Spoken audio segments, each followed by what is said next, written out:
Back to my channel, guys. It's Jacques, and I just said to myself, look, I was just sitting here, like, I'm just gonna make a video. Let's knock these videos out because we have a video today about the frequently asked questions that I get so often with me living out of the country, whether it's local people asking me how long have I been living here, or are there people that's still in the States.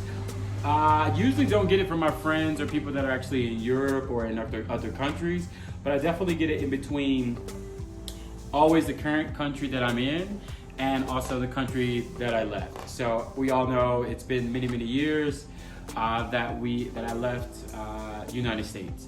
So a couple of the frequent questions that I get from the United States. Here's one, is do I face racism? And I'm sure I've addressed this in other videos, but I'll address it in this one because it's very important. I do not face racism that I know of. So if there's a bias, it was the same when I was in London. If there was a bias of people maybe trying to judge me because they try to figure out what I do for work or things like that, that was London. I never really felt that because people never really knew what I did. I never discussed that. That was something that was very private to me. My friends all knew. My family knows and things like that. But when it came to random people, I never really had to face the prejudice of classism in London. In Barcelona, never, because I was a little more privileged in a way that I could afford certain gyms and afford certain things. And most of my friends, actually all of my friends, were entrepreneurs. So nobody worked a 9 to 5, whether they were from DJs to dancers to comedians. My friends were always available when we wanted to have lunch, if we wanted to have a drink in the day, we wanted to go to the gym together. So I never really felt that pressure. Here in Mexico, I never really feel that pressure as well. A lot of people say like, oh, you may be mistreated because you're black in Mexico. I've yet to experience that, and I'll tell you why. I think a lot of times we take things just for face value. Like if you're black, you're gonna face racism no matter where you are. But me and my neighbor actually had a conversation about that there's a different ways that we all have access to certain things, and that's what sets certain people apart from others. Not saying that it's better or worse, but I have certain accesses because I speak the language. I have certain accesses because of the neighborhood that I live in, or the times that I go places. For instance, you guys saw my reel or my short of me going to La Vela. La Vela restaurant, I go there so much. They know me, they don't treat me weird. If anything, they're more intrigued, from the cook to the waitress to the other patrons. It's always more like, oh wow, he speaks Spanish. Yeah, we know he's black, of course. But he does frequent this place a lot, and he takes our recommendations of what he should eat and certain things that he likes. So I think there's certain things, and I only bring that up because there was a video of a group of people, of black people going to Barcelona, and they were like, oh, you're definitely black in Barcelona, and it's definitely racist. And I was like, well, I don't know that, and I've heard that from other people, but I never faced it. Not saying that it does not happen. So with that being said, it was a little interesting for me to hear, because I'm like, oh shit, I've never experienced that. I've gotten out of tickets. People have talked to me nice. Again, I think it's based on access outside of race. It's more so, oh, this guy speaks the language. He lives in this area. It's a little bit different versus you coming to travel, and then people are kind of looking at you weird.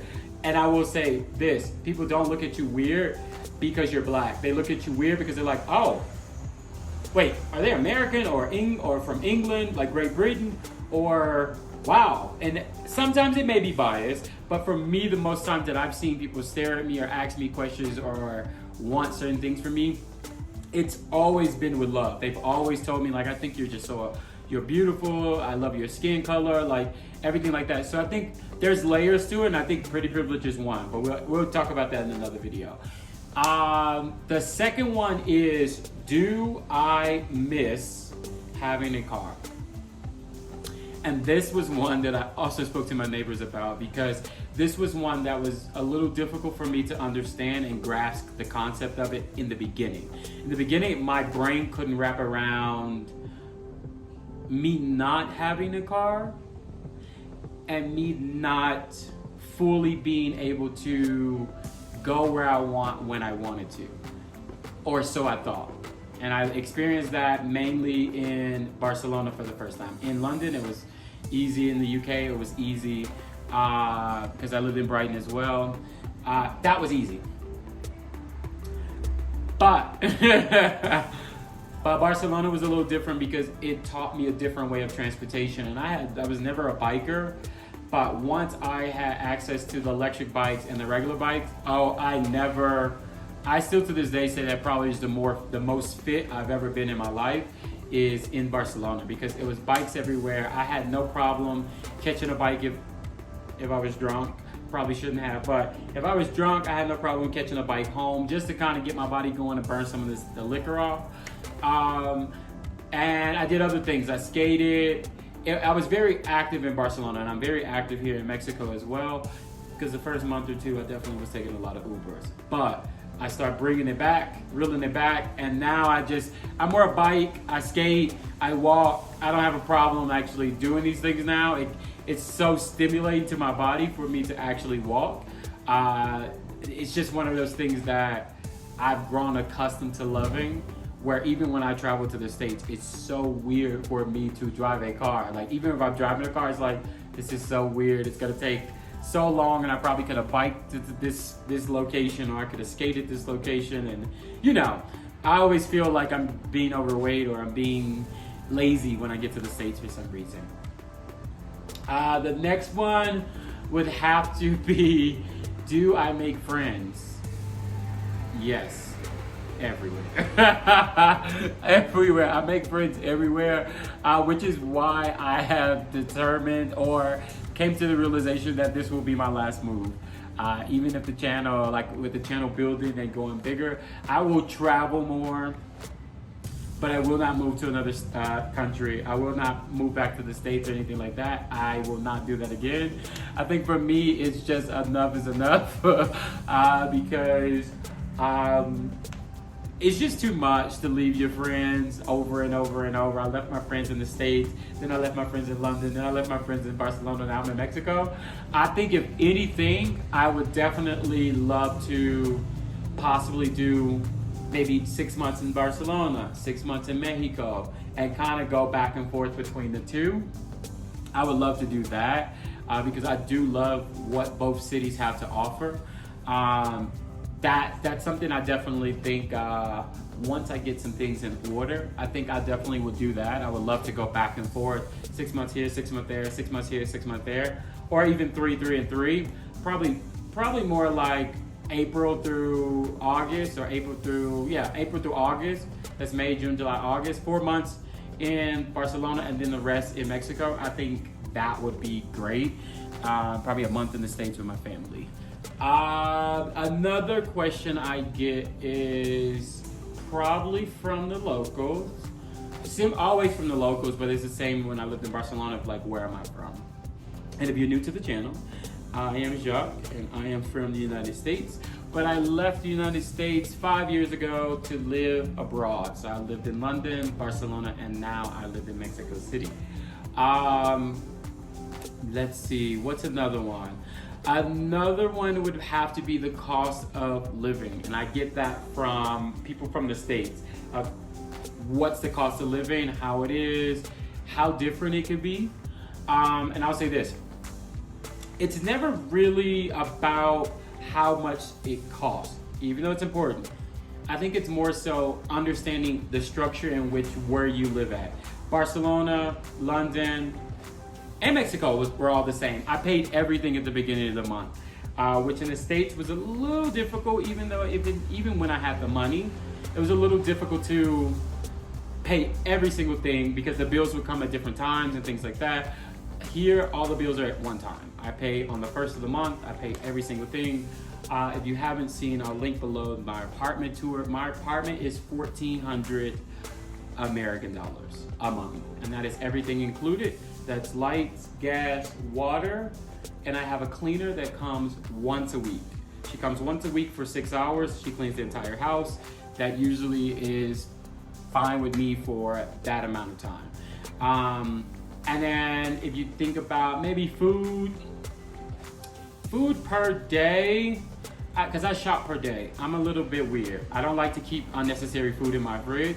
So I shop per day. So per day or every other day, I would say 20 bucks a day. 20 bucks every 2 days. So in a week, about $60. So 60, 120, about $240 a month. That's just for groceries and things like that. If I do out to eat with restaurants and things like that, depending on where I'm going, if it's tacos, if it's like today I went for lunch for tacos, had some tacos, a drink, and a dessert, and I spent $12. So it depends, and I don't eat out often. So if most times that 120 or 120 per week, or 60 per week actually. Yeah, probably 60 per week. I actually don't spend it. I don't eat out. I usually just eat in the house. For that, I could buy chicken, rice, vegetables, fruits, and I'll be good for the week. It's just me. But if I decide to go out, I'm not really drinking a lot anymore, so my bills are a little bit lower. Yeah, that's usually it. So grand total, outside of my rent, $1,400, maybe another $240 for food, tack on another $200. So let's just say $440 for food, $1,400. So I spend about $1,800 a month on everything, like food, I don't usually take a lot of Ubers, but food for the month plus my bills, everything included, gas, electric, is all like $1,800, give or take. It can go over to $1,900, sometimes maybe $2,000, but that's it. I'm not spending more than that. Like that's it. That's all I spend. Last one would have to be the weather, because a lot of people think that it's actually really, really, really, really hot in Mexico. It can get very hot, but in Mexico City, I had to learn the hard way. Because I was like, oh yeah, I'm moving to Mexico. Like I'm gonna always wear like, little shirts like this, little cutoffs, I'm good. No, it gets fucking cold in Mexico City. Very fucking cold. Not in a bad way, because I like to sleep. It's just remember, Mexico City is surrounded by mountains. So a lot of times, with it being surrounded by mountains, at night it's very cold. Sometimes during the day it's very hot. Say for instance, right now, I think for the next couple of months, it's the rainy season. So with it being the rainy season, it literally rains every single day.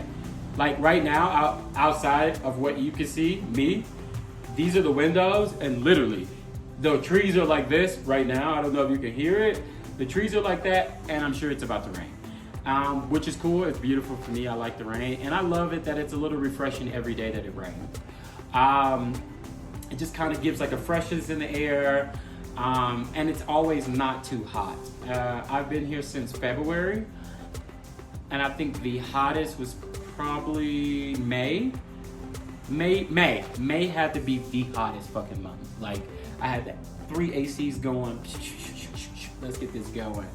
And that's part 1 of this actual video. I'm actually going to make a part 2 of this video, because I do have a bunch of questions that people have asked me, and I want to start giving you guys as much information as possible. And don't forget to like, comment, and share. Nos vemos pronto. Adios.